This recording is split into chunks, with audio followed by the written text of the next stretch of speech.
تازہ ترین ویڈیوز کے لیے ہمارا چینل سبسکرائب کر کے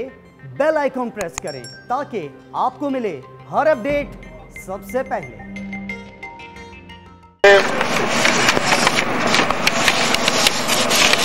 پی ڈی ایم نے حکومت کی طرف سے یک طرفہ انتخابی اصلاحات کی آرڈیننس بشمول ووٹنگ مشین کی تجویز کو مسترد کر دیا ہے اور تشویش کا اظہار کیا اور اسے پری پول ریگنگ کا منصوبہ قرار دیا۔ اجلاس سے مطالبہ کیا ہے کہ election commission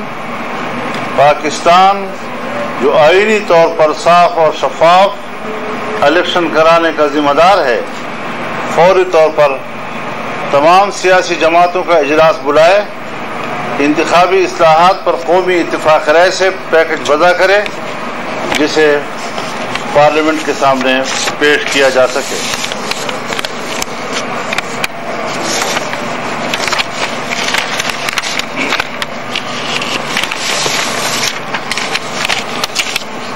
P D M کے اجلاس نے فیصلہ کیا ہے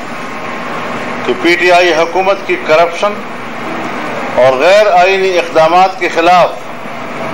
بھرپور قانونی چارہ جوئی کی جائے گی، جس کے لیے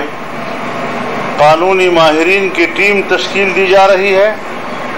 جس کے کنوینر اعظم نذیر تارڑ صاحب ہوں گے اور کو کنوینر کامران مرتضیٰ صاحب ہوں گے۔ پی ڈی ایم نے متفقہ طور پر ملک میں بڑے احتجاجی جلسوں اور عوام سے رابطے کا نظام بھی بنا لیا ہے اور انشاءاللہ العزیز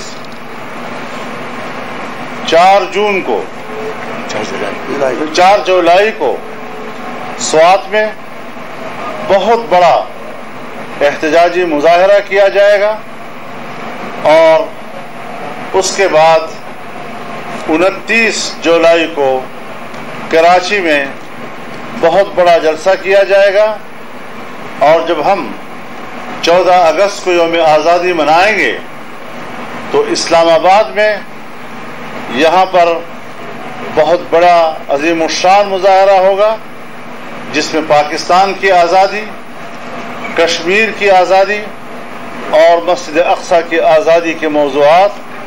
شامل ہوں گے اور اس پر پاکستانی عوام کی یکجہتی کا بھرپور اظہار ہوگا۔